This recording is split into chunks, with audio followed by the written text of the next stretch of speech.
Hey everybody, it's Jim here, and I gotta start today's video off by saying thank you. We recently hit 11,000 subscribers on this YouTube channel, and your support really does mean the world to me, and it's one of the main driving factors that keep me going and doing these things. Today's video is going to be a follow-up. The last time I was yapping in front of this camera, I had 2 racks of guitars behind me, and I claimed I was going to be selling off a bunch and get it down to 1. As you can see, I lived up to my word. Even so much so, if you have a keen eye, you'll notice 1 space is unfilled in the rack. We'll address that at the end after we went over what left and what ended up being a keeper. One thing that really caught me off guard, in the previous video's comment section, there were a lot of people that resonated with the message that I was saying about just having too much stuff and focusing too much on the tangible objects and a little less so on the actual creation of the music themselves. And amongst those comments, there were a few people that also said that the experience of playing so many different guitars helped them to find exactly what they wanted, so it's a lot easier for them to maintain a more modest collection. And that's the approach that I took when deciding what I was going to keep and what I was going to sell. Value of the guitars really wasn't taken into consideration. So what did I end up selling? The Gibson ES335 in a deep purple finish. The Schecter LLSP made in Japan. The Fender JV Jazzmaster. That's going to be an impossible one to rebuy if I ever decide I want to go down that route again. The Fender Japan traditional 60s FSR Jaguar in the Sonic Blue with the bound fingerboard. Man, as a killer instrument, just wish that the nut width was a little bit wider, a little too narrow on that one. I sold the Harley Benton JA Baritone. I sold the Fender Japan custom Telecaster in the Daphne Blue.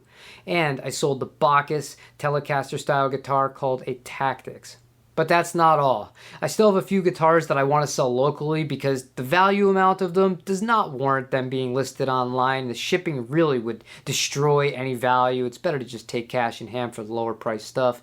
But then, the stuff that is online, 2 Japanese Stratocasters, a Hybrid 1 in Sherwood Green HSS, and the Hybrid 2 I previously made a video on in the red barrel finish. That's one of the limited collections of 2024. Bringing me to the one that is the big one. A lot of people are going to say, wow, I cannot believe you're selling this, and it is the Gibson Les Paul 1959. Now, even if I wasn't selling those 3 other guitars, the 2 Strats and the Les Paul, I have to say this. Having sold all those other guitars felt great. And it wasn't because they weren't awesome guitars. All of them were awesome guitars in their own right. But committing to it, listing them up, and then once they sell, it's like a weight off my shoulders. It's one less thing to worry about. And I don't know, I've been kind of absorbed in this for so long at this point that it was refreshing to do sort of a real clean out of sorts. So if you're somebody who made a comment on those earlier videos saying, you know what, I got to do the same thing, it's not so bad. Maybe one day will I regret selling some of these guitars?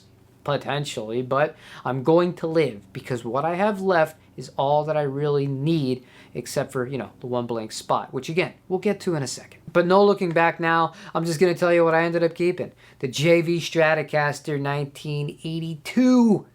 I have had that guitar since I started seriously playing the instrument in the late 90s.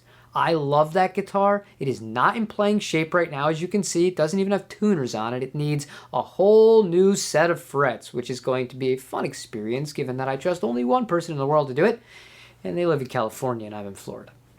That guitar, the 65 reissue Jazzmaster, another lifer guitar.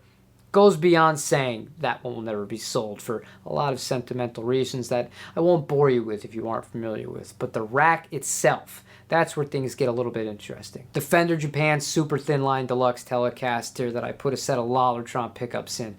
This guitar is so unique to everything else that I have, but it's so familiar with how it feels because it's a Tele. It's got the vintage radius on it, and it's just an incredible, incredible instrument. The 1984 Fender Japan JV Telecaster TL6270B. I waited for a long time for one of these to pop up for sale in the color of black, and when it did, it was a really easy decision that it's going to take an act of God for me to want to sell this guitar. So, easy one for me to want to decide to hold on to. Are you noticing a trend yet? This is the Sir Alt T.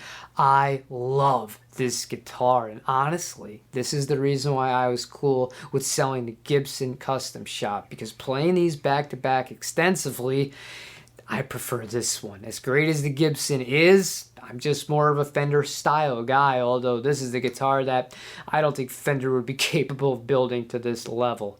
We'll have a full review and demonstration of this one up, hopefully in the next week or two. Finally, a guitar that's not a Telecaster or a T-style, the 77 Albatross. This was handmade in Nagano, Japan by the people at Divisor, and the moment I got it, I knew that this was a guitar that I was going to hold on to for the rest of my life, and I've never ever considered selling it. And last but certainly not least, the Fender Japan Heritage 60s Jazzmaster.